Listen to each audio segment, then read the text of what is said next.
It is time, guys. It's live, the Kickstarter. Issue number 2 of 9 Point, which is it being drawn right here? I don't really know. Probably, yeah, it's being drawn right now. So if you want to support that, please check the link that's above and below, because it is an all-powerful link. So powerful. Triforce power link kind of power. Alright, either way, we're going to be talking about dialogue today. And since you're writing a comic, this is the most outright and visible aspect of your writing work. You don't got prose, you just got dialogue and pictures, and everyone thinks you don't do anything with the pictures because you're just the writer. I could write words. Anyone can just write some words. Oh man, like obviously it isn't the bulk of your work, the dialogue, but it is the most forward facing. It's pretty obvious when you look at my scripts and kind of see how much work goes into the dialogue and then the complete mess that surrounds it, describing to Ursula what I want panels to look like. So what's the deal with dialogue? The first and most important thing to realize is that dialogue isn't an accurate depiction of how people talk. Dialogue is a lot tighter, cleaner, more purposeful, but dialogue doesn't appear to be clean, purposeful, and tight. At least not to the untrained eye. Dialogue needs to give the appearance of real speech without as much meandering and boring repetition that real conversations tend to get. Sounds like a tall order? It kind of is, like, honestly. But it's one of those things that you start to get a knack for, and it'll very much start to come naturally. So let's dive into the natural aspect and then into the goal of dialogue when it comes to the more plotty aspects of it. So when you're learning to write naturally sounding dialogue, it's good to study from life. Last time I did a video on this, I said go into public places and listen to people talking, write it down if you can. If you can't write it down, make note of anything that stands out to you as unique about like how people turn phrases in different situations. A few of you also mentioned in the comments of that video that you should look at podcasts, and I think that's a good place, but it's not the end-all be-all of communication. People in podcasts are going to speak in very specific ways because there is a performative element to it. And I'm not saying that's bad, it's just something to be aware of and contextualize. You'll get a lot more by just like occasionally paying attention to how people talk day to day, because people speak differently in different contexts. And before I even dive into that a little more, like if you find recordings of like actual people talking, just random snippets of conversation, you'll also get a lot out of that. But also be very careful when you're looking into things like documentary or reality TV that some of it is going to be scripted or it's going to be framed, and you need to pay attention to how things are framed if you want an understanding of how natural speech occurs. So anyways, the same person is going to sound very differently in different contexts. Like they're going to sound different when they're talking to their 2-year-old versus when they are meeting with an old friend. So yes, a key to natural dialogue comes from observing natural conversation. It's also a very good time to notice how people express and maybe do some life drawing. All very good practices to keep on doing throughout your writing and artistic career.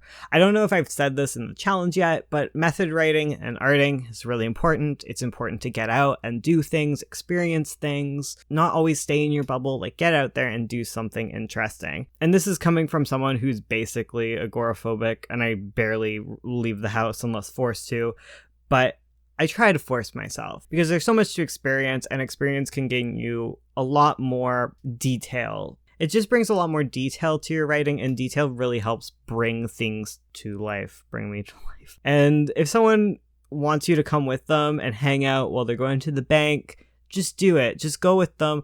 It'll help your friendship, for one. And two, you can observe some natural communication at the bank for some IRL experience points. And, do the boring things. Getting dragged to family events is like a staple for this. Like, I'm an awkward person, but man, if there is enough people in a room where you can just kind of sit back and listen to them talking and be ignored, it's great dialogue practice. It's like eavesdropping, but you're expected to be there, so you don't have to feel weird, you know? Just kind of casually record it in your mind or just straight up write down what they're saying on paper, and you really start to get how different people talk, which is the most important part of getting your dialogue experience leveled up. All right, with all of that out of the way, let's talk about the dialogue part of dialogue, where reality becomes more of a fiction.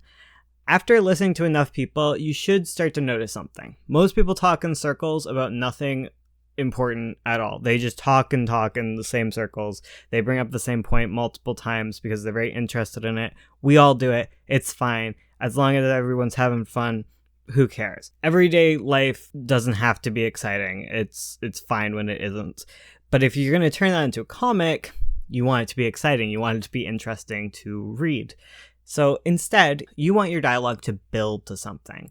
Or at the very least, you want to get a point across. How do you do this?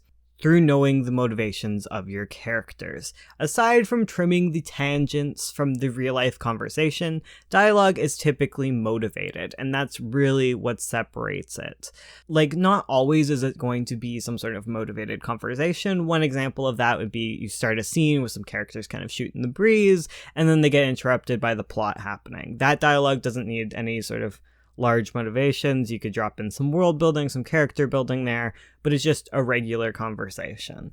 But dialogue that tends to take up the conflict of a scene, or is the main way through which the scene's conflict is communicated, like that needs motivation. The characters talking have goals, or at the very least, one of them does. Most dialogue scenes are going to boil down to character A wants something, and character B has that thing and isn't giving it readily. Like, this can be information, it can be a more physical thing, it can be anything that your character could possibly want, like their attention, not given it. They could want a smooch, and no smooches are coming. It's the worst. But that's where the push and pull comes from. And that push and pull will follow a typical plot structure. If you're dealing with multiple characters, they usually will align on one or the other side, and that can make things easier to sort through. Where conversation studying then comes in its greatest is when you are adding like characterization. You can signify different types of speech by borrowing phrases and elements of conversations that you've heard. As long as it doesn't start to drag on, you can do this. Like you're going to want to trim some of it, but for the most part, you can take things. Sometimes you'll have people who tend to ramble on, and you can signify that in many different ways. Like, you could make their bubble like enormously huge and go on forever and not expect people to read it. But if you don't expect people to read it, or you expect people to get lost by something, but you need them to know the important information, you're going to want to have another character repeat what needed to be gleaned from that paragraph of dialogue. That's a good way to make sure people understand. So if someone's going on and on and on about something, and someone then clarifies, like, you mean like this? That's a good way to contextualize things for a script type situation. And another way to do it is just to bold the important information. Really simple. You're writing a comic, you get to do that. You get to bold things that are important. Never underestimate the power of just bolding something straight up. Finally, the last thing when it comes to making strong dialogue is very important and underrated, and that's reading out your dialogue. Read it out loud. It's meant to be spoken out loud in theory, right? This may come from my first writing experiences being like stage writing experience, but you get so much out of just having someone read your work or you straight up reading it. Me and Ursula are always together reading over the 9-point script and picking characters that will play in each scene, you know? Like, nothing gives you a better sense of whether your dialogue is feeling natural than actually sitting and listening to it. So much weird dialogue can be caught just by listening. So much weird prose. Like, always read your stuff out loud or have someone read it. Like, that's the ultimate power move if you have friends.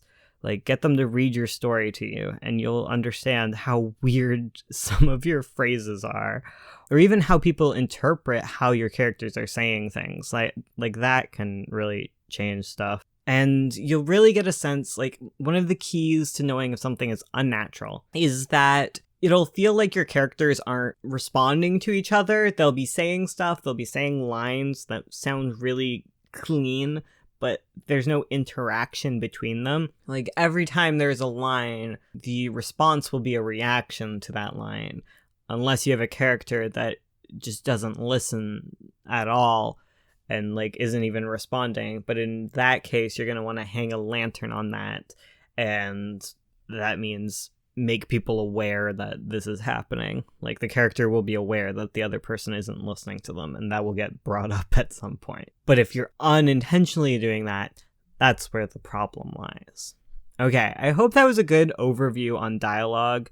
It's hard. Like, I'd love to just give you the straight up tips to it, but really understanding it just comes down to, like, sitting down and learning how people talk. Yeah, you can find stuff online. Like, I don't want to say, like, you can never find stuff online, but I'm just encouraging you guys to leave your houses sometimes, like, if it's physically possible for you to do so. Like, if you can't because it's terrible outside or you don't have the ability, that's fine. You can find dialogue examples online. They do exist.